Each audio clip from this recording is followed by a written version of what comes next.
Fala pessoal, hoje nós vamos aqui comentar, analisar um pouquinho da mais recente pesquisa de intenção de voto para as eleições de 2026. Essa pesquisa saiu agora em maio, tem um dia que ela saiu e tem um detalhe específico que torna essa pesquisa especial. Especial, isso não quer dizer melhor, mas torna ela especial em relação a praticamente todas as outras pesquisas que nós já vimos até agora para as eleições de 2026.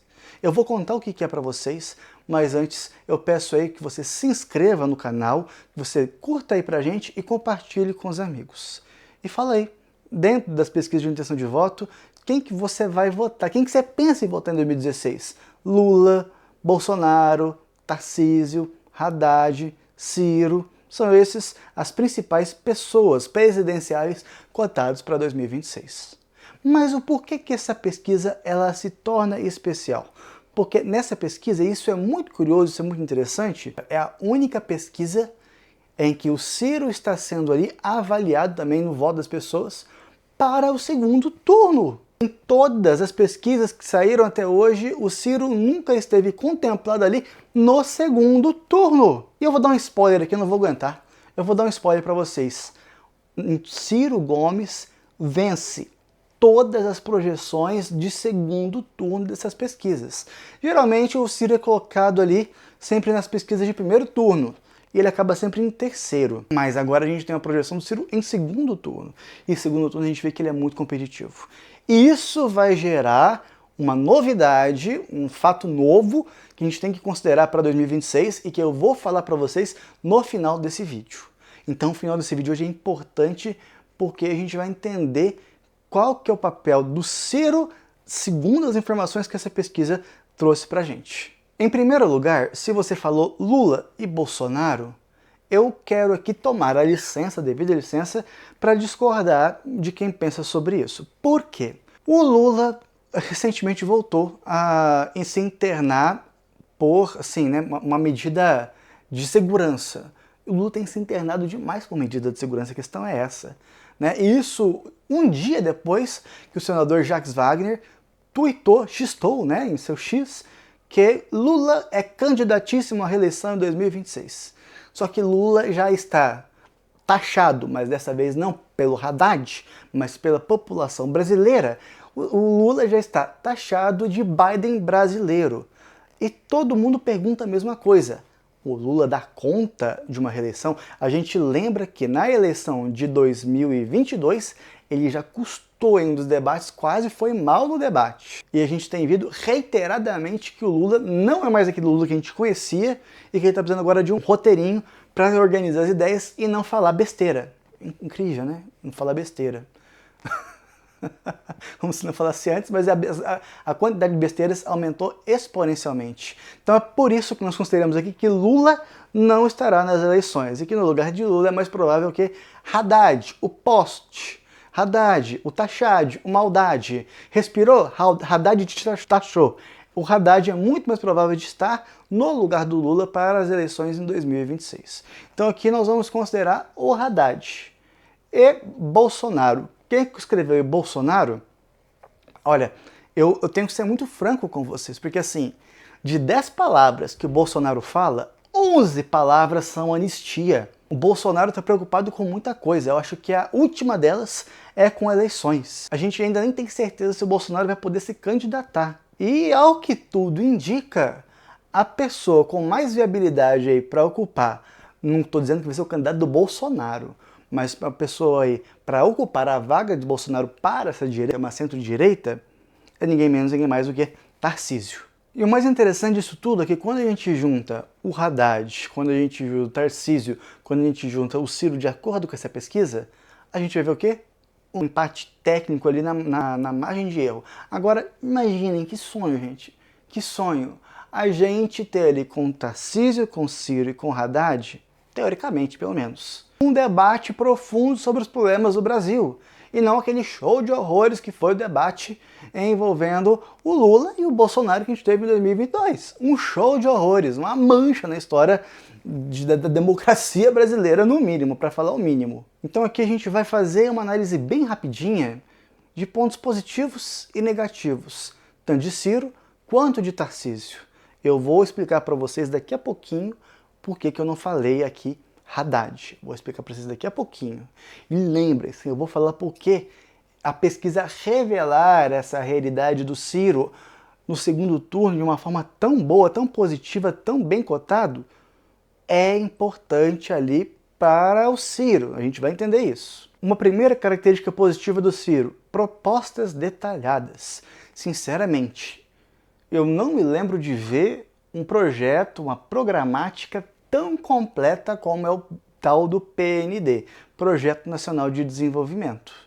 Desconheço um programa de governo, uma proposta tão detalhada, minuciosamente, falando por detalhes.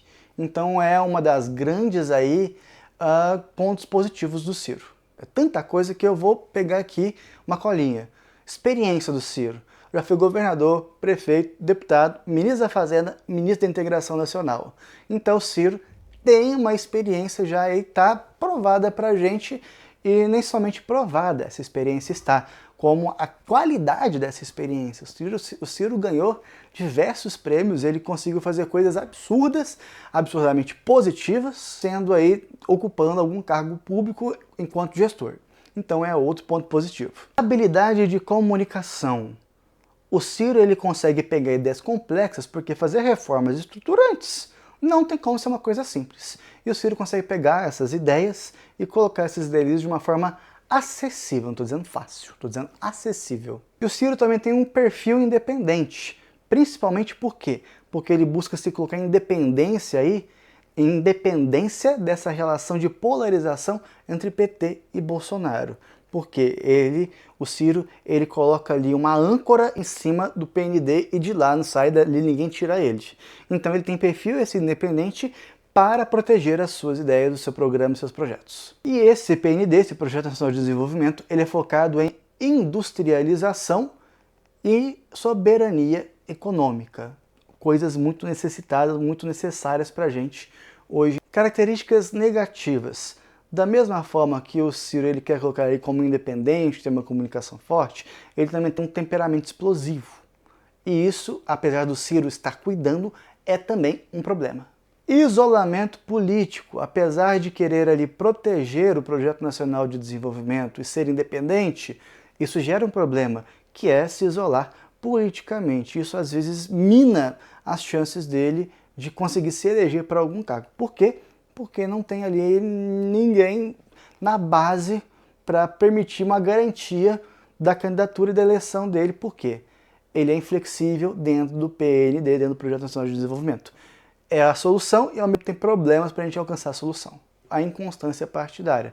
O Ciro já mudou de partido várias vezes, até para agora no PDT, e está sendo cogitado também agora que o apoio para ele no partido do PDT está cada vez menor, está sendo cogitado que ele troca de partido novamente. Então, é um ponto negativo que carrega uma carga positiva, né? Ele tem que manter ali o que ele está colocando, e se o PDT não oferece mais essa estrutura, né? Então o Ciro realmente tem que procurar outro lugar para ir compartilhar suas ideias. Dentro da habilidade comunicativa dele, a gente também vê uma postura um tanto quanto agressiva. Isso, infelizmente, o Ciro traz da nossa realidade política eleitoral, porque hoje não basta somente apenas apresentar as propostas mediante a leitura, a análise dos problemas da nossa realidade. Né? Hoje também é quase que obrigatório você, de alguma forma, atacar os políticos que, de alguma forma, fazem alguma coisa questionável. Então, a crítica do Ciro, ela tende a ser absurdamente tempestiva, ao ponto de que as pessoas que não gostam do Ciro falam que ele ataca potenciais aliados. Isso gera problemas futuros para eles. É outra característica negativa. E 5, né, e por último, a falta de apoio dentro do próprio partido. Essas são as características negativas do Ciro. Agora vamos ver quais são as características positivas do Tarcísio de Freitas. Tarcísio de Freitas, aliás, é uma pessoa que a gente não conhece bem do ponto de vista eleitoral, né? O que você acha que o Tarcísio tem de positivo e negativo? Explique pra gente, principalmente você que é de São Paulo, né, que está vivendo aí o governo estadual do Tarcísio de Freitas aí em São Paulo. Converse aí com a gente também sobre isso. O Tarcísio é um bom gestor técnico. Ele tem uma formação sólida e tem uma carreira interessante, né? Embora não seja ainda do tamanho da do Ciro, ele também é um executivo eficiente. Ele se mostrou assim como ministro da Infraestrutura, que entregou grandes obras e projetos logísticos, né? Enquanto ministro do governo Bolsonaro, outro ponto positivo dele. Uma grande qualidade do Tarcísio, mesmo estando dentro do governo Bolsonaro, ele permanece dessa forma, né? Perfil conciliador. Ele evita sempre polêmicas e vai ali para um diálogo com setores diferentes, tentando conciliar as coisas. Um pouco diferente, às vezes, do que o Ciro faz. Apesar do Ciro, ele sempre buscar por estratégia aí, né, fazer essa costura de aliados. Isso acontece também com o Ciro. O Tarcísio também é pragmático. Ele gosta de ser muito prático para resolver problemas de infraestrutura, problemas logísticos, né? E isso sem vincular uma forma objetiva e mais profunda a questão dos discursos ideológicos, né? Como o Bolsonaro geralmente faz. Então, outro ponto positivo do Tarcísio, desse ponto, ele consegue se afastar um pouco aí do Bolsonaro em si, além de apoio empresarial que o Tarcísio também tem. Entre os pontos negativos, a gente pode citar aqui a aproximação com o Bolsonaro, né, dentro dos pontos de vista muitas vezes extremos que o Bolsonaro vai apresentar. É um ponto negativo essa aproximação. O que eu já disse, a falta de experiência política do Tarcísio também depõe contra ele. Uma visão também tecnocrática. Ele peca às vezes pela falta de sensibilidade social e um foco muito excessivo em números. É outra característica negativa do Tarcísio que, de uma forma muito profunda, o Ciro é diferente nesse ponto. O Ciro já é mais sensível para essas questões, apesar de ser um exímio conhecedor dos números. E apesar do Tarcísio ter um perfil mais conciliador, ele também tem um alinhamento com pautas conservadoras que acaba, de uma forma ou de outra, limitando o alcance de quem ele representa na sociedade.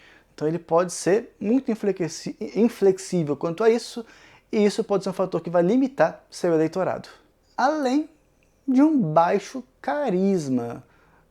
Tarcísio, ele não foi eleito por ser um líder populista. Ele foi eleito por fazer um trabalho bom enquanto ministro no governo Bolsonaro e também por ser o candidato Bolsonaro ao governo do estado de São Paulo. Mas a gente entende que não foi pelo carisma dele que ele conseguiu se alavancar na política como ele está hoje. Por que nós não colocamos Haddad? E acreditem, eu queria muito que o Haddad viesse para essa disputa também, porque ele ia levar um coro muito maior do que o coro que ele levou em 2018.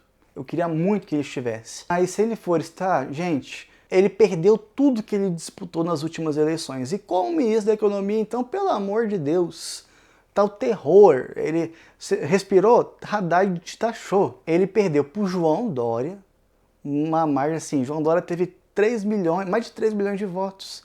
E o Haddad, ele não teve nem 1 milhão de votos.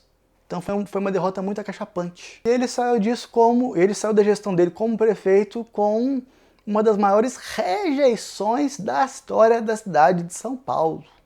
Além de perder o governo do estado de São Paulo para Tarcísio de maneira também vexatória, completamente vexatória. Então é por isso que nós entendemos que se o Partido dos Trabalhadores indicar Haddad para a presidência da República, não faz sentido. Simplesmente não faz sentido. É querer ir para perder. O Haddad está pior considerado do que estava em 2018. Pior. Mas o Haddad tem apoio, sei lá, mas o Haddad tem apoio da Faria Lima, de empresários. Não adianta. Pelo que o Haddad está apresentando para a gente, ele não passa. Essas pessoas que estariam com o Haddad, muito facilmente estariam com Tarcísio e não com Haddad. Porque o Tarcísio, ele não teve que se entregar aos leões como o Haddad está fazendo. Haddad está desenvolvendo um Ministério da Economia de uma maneira muito, mas muito gelada, desumanizada. E o Tarcísio, ele consegue de alguma maneira ser melhor que o Haddad nisso. E vamos para os finalmente. Você que chegou até aqui, peço novamente sua inscrição, sua curtida. E se você puder lá embaixo nos comentários, botar o comentário assim, ó, colocar ele da esquerda, da direita para a esquerda, gente, e colocar ali o ranquear, gente, ele vai ser muito bom para esse vídeo poder rodar aí um pouco mais. No final, o Tarcísio pode até ter também um pouco de ajuda do Lula nessas eleições, porque vocês se lembram como é que o Lula se comportou com o Tarcísio quando os dois estiveram juntos. Foi assim: Tarcísio, volta pra mim, Tarcísio! Foi isso que aconteceu com o Lula, quando ele teve com o Tarcísio, que antes era um aliado de Lula, né? Entendeu a situação do governo Lula, que virou um poço de corrupção, e agora tá com o Bolsonaro. Não é tão diferente assim, né, Tarcísio? Vamos combinar. Mas eu entendo que você deva estar aí hoje mais estabelecido com o bolsonarismo. Só que o Lula, ele, entre Tarcísio e Ciro, a gente sabe com quem que o Lula vai fechar, né, gente? Vamos falar sério. É isso. E é por isso que a presença do Ciro no segundo turno, nesse momento aí, na pesquisa de intenção de voto, é importante. Por quê? Vai dizer pra gente o seguinte, que se o Ciro não estiver no segundo turno, ele vai ser uma das personalidades mais importantes nessa eleição quanto a seu apoio. Todo mundo vai procurar o apoio do Ciro para conseguir ganhar as eleições do segundo turno, caso o Ciro não esteja lá. Caso o Ciro não esteja, se o Ciro realmente for candidato. E lembrando, isso é muito importante porque a galera está sabendo disso. Não foi por outra razão que nenhuma outra pesquisa trouxe o Ciro como candidato no segundo turno. Então a gente sabe que, se chegar 2026, o Ciro vai ser uma das personalidades mais importantes do ponto de vista eleitoral. Isso tem que cair a ficha na cabeça do pessoal, embora esse complô de pesquisas queira esconder.